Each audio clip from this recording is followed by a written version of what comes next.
Shalom, shalom, shalom, brothers and sisters. Your brother Kazak with my lovely Isha, and she's off the camera. We are continuing along with our lesson on the subject of grace in the Old Testament. Now, just to bring up the speed for those of you that did not see the first video, we talked about how we showed how that grace was in the Old Testament, and we gave examples of Adam, the first man. We gave examples of Noah. We gave examples of Abraham. And so we're going to continue along. But we're going to just kind of lay the foundation once again for those of you who are viewing for the first time. And we're going to go to 1 John, not 1 John, Salika, as we say in Hebrew, excuse me, pardon me. The Gospel according to John, chapter 1, and we're going to read verse 16 and 17. John chapter 1, I keep saying 1 John. John chapter 1, verse 16 and 17, and it reads as follows. And of his fullness have all we received, and grace for grace. For the law was given by Moses, but grace and truth came by Yeshua. Okay, so we hear this, we've heard this over and over again in our Christian upbringing, that the law was given by Moses, but grace and truth came through, and they said, just the way they said it, Jesus Christ. Okay, so we're going to explain that in the latter portion. If we don't get to explain it in this particular presentation, we'll explain it in the part 3 if it be Yah's will. Okay, we're going to deal with that, but right now we're going to deal with this grace, as has been commonly told to us, that the grace was not in the Old Testament and we're under the New Testament of grace. So what I want to do is I want to read a definition, and the word that is used in John 1:17 once again is the word, the Greek number, Strong's number 5485, which is charis, which is where we get the word charismatic from. Now, the meaning of the word charis, which where you get your word grace from, it says from 5463, gracious, as gratifying of matter or act, abstract or concrete, literal, figurative, spiritual, especially the divine influence upon the heart and its reflection in the life, including gratitude, right? So what I want to zoom in on is the meaning of the word grace. It says here, graciousness. Okay, now what does it mean? What does graciousness mean? So what I'm going to do is those of you who usually follow us, we usually go and get our American Heritage Dictionary, but I'm not going to do that this time. What I'm going to do is I'm going to utilize something that everybody can have access to. Everybody has these things called smartphones. Okay, so you can go on a smartphone and you can do this, and you don't have to have an extensive library and spend a lot of money and get dictionaries and get encyclopedias and all of that, because many of the tools that we use, you can get it right on your smartphone. Okay, so what I'm going to do is I want you to do this yourself. Okay, you can use your Google app. You can hit the Google button and you can say, what is graciousness? Okay, now she gave me a book. Okay, let's do this here. What is grace? Grace, simple. Amen. What is grace? Grace, simple elegance or refinement of movement. Okay, that's one meaning. What is the biblical grace? Now, she's not going to tell me what that is. I guess she don't do religion. She's avoiding. She's doing just like most Christians do. You ask them a question, and they avoid the question by giving you something that you didn't ask about. Please don't be offended by me saying it, but that's the real reality. Most Christians, when you ask them a direct question about the Bible, especially something that they should know, or something that you already know the answer to, but you want to hear it from them, and they'll dance around and spin, and they won't give you a direct answer, right? So what I'm going to do is, since she won't do it, I'm going to go to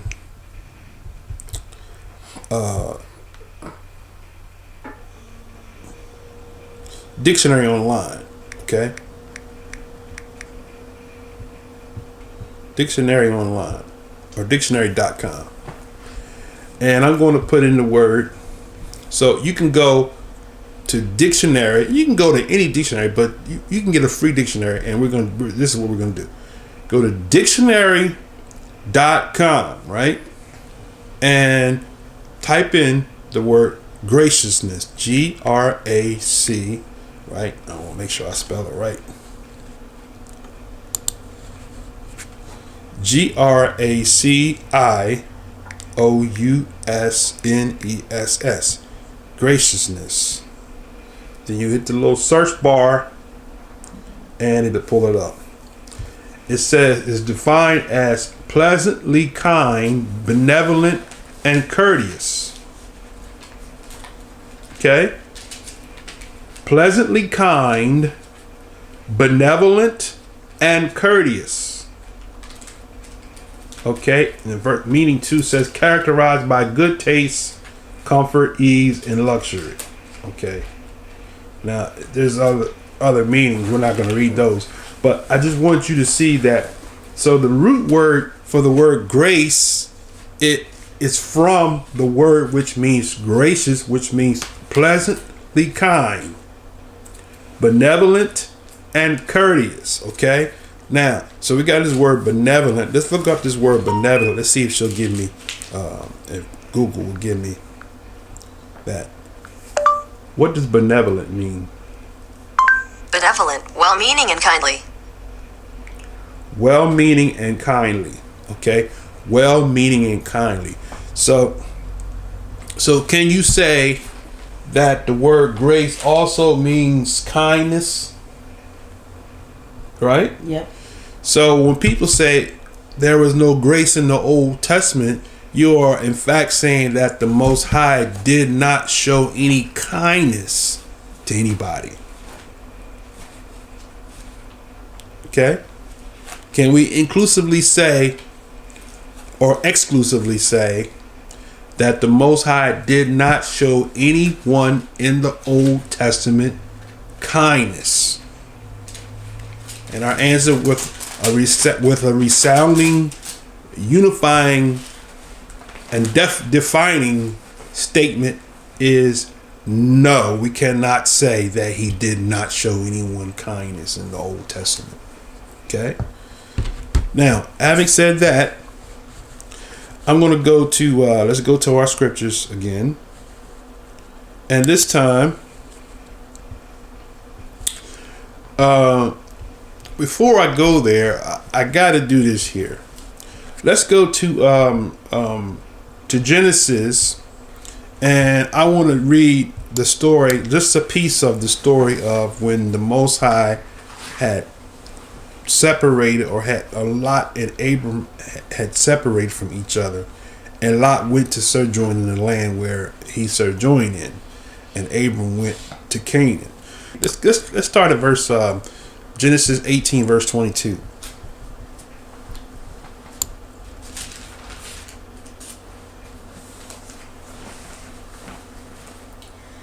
And the men turned their faces from thence and went toward Sodom. But Abraham stood yet before Yah. Mm-hmm. And Abraham drew near and said, Wilt thou also destroy the righteous with the wicked? Peradventure there be 50 righteous within the city. Wilt thou also destroy and not spare the place for the 50 righteous that are therein? That be far from thee to do after this manner, to slay the righteous with the wicked, and that the righteous should be as the wicked. That be far from thee. Shall not the judge of all the earth do right? And Yah said, if I find in Sodom 50 righteous within the city, then I will spare all the place for their sakes. And Abraham answered and said, Behold now, I have taken upon me to speak unto Yah, which am but dust and ashes.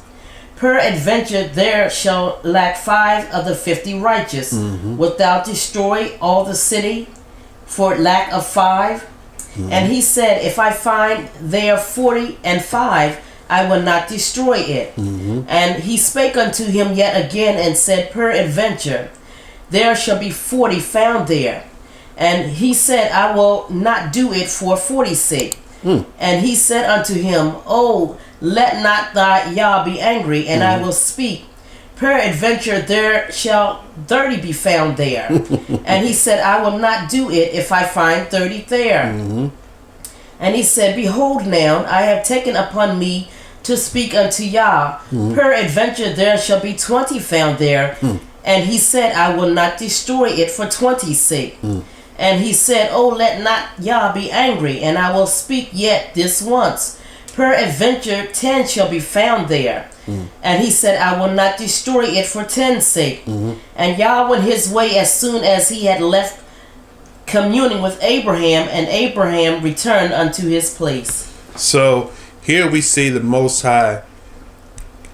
The Most High knew this was the wicked city, right? But Abraham intervened, right? He was what? A mediator? Just like Yahshua was a mediator, right? So Abraham interceded, mediated, acted as a Messiah type for the city of Sodom and Gomorrah. And asked the Most High, if we can find this many people in this city, will you spare? Because the Most High, we didn't read that part there, but the Most High pronounced judgment on the city of Sodom, where Lot dwelled, right? We're almost finished with this segment, okay? Start at verse 19 and 1 now, please. And there came 2 angels to Sodom at even, and Lot sat in the gate of Sodom, and Lot, seeing them, rose up to meet them, and he bowed himself with his face toward the ground. And he said, Behold now, my lords, turn in, I pray you, into your servant's house, and tarry all night, and wash your feet, and ye shall rise up early, and go on your way. And they said, Nay, but we will abide in the street all night. And he pressed upon them greatly, and they turned in unto him, and entered into his house, and he made them a feast, and did bake unleavened bread, and they did eat. But before they lay down, the men of the city, even the men of Sodom, compassed the house round, both old and young, all the people from every quarter. And they called unto Lot, and said unto him, Where are the men which came in to thee this night? Bring them out unto us, that we may know them. Look at that. And Lot went out at the door unto them, and shut the door after him, and said, I pray you, brethren, do not so wickedly. Behold now, I have 2 daughters which have not known man. Let me, I pray you, bring them out unto you, and do you to them as it is good in your eyes. Only unto these men do nothing, for therefore came they under the shadow of my roof. And they said, Stand back. And they said again, This one fellow came in to sojourn, and he will needs be a judge. Now will we deal worse with thee than with them? And they pressed sore upon the man, even Lot, and came near to break the door. But the men put forth their hand, and pulled Lot into the house to them, and shut the door. Wow. And they smote the men that were at the door of the house with blindness, both small and great, so that they wearied them themselves to find the door. And the men said unto Lot, Hast thou here any besides son-in-law, and thy sons, and thy daughters, and whatsoever thou hast in the city, bring them out of this place. For we will destroy this place, because the cry of them is waxing great before the face of Yah. And Yah hath sent us to destroy it. And Lot went out and spake unto his sons-in-law, which married his daughters, and said, Up, get you out of this place, for Yah will destroy this city. But he seemed as one that mocked unto his sons-in-law. And when the morning arose, the angels hastened Lot, saying, Arise, take thy wife and thy 2 daughters which are here, lest thou be consumed in the iniquity of the city. And while he lingered, the men laid hold upon his hand, and upon the hand of his wife, and said, and upon the hand of his 2 daughters, and Yah being merciful unto him, and they brought him forth and set him without the city. And it came to pass, when they had brought them forth abroad, that he said, Escape for thy life, look not behind thee, neither stay thou in all the plain, escape to the mountain, lest thou be consumed. And Lot said unto them, Oh, not so. Behold now, thy servant found grace in thy sight. Thou hast magnified thy mercy, which thou hast showed unto me in saving my life. And I cannot escape to the mountain, lest some evil take me and I die. Behold now, this city is near to flee unto, and it is a little one. Oh, let me escape thither. Is it not a little one, and my soul shall live? And he said unto him, See, I have accepted thee concerning this thing also, that I will not overthrow this city, for the which thou hast spoken. Haste thee, escape thither, for I cannot do anything till thou become thither. Therefore the name of the city was called Zoar. Okay, that's good. So now, we saw something key in this story. 19:19 says, Behold, thy servant hath found grace in thy sight. What you gonna do with that? What are you going to do with that? The Most High extended grace right there. The Most High, in his grace, he went down, got Lot, his wife, and the daughters that would have gotten, they all, Lot included, would have gotten consumed, right? But because of grace, the Most High did what? He reached down and grabbed them and pulled them up out of the city of sin city. By grace. Grace and magnified thy mercy. And magnified his mercy. What you gonna do with that? There was no grace in the Old Testament. We're showing you example after example of the grace of the Most High.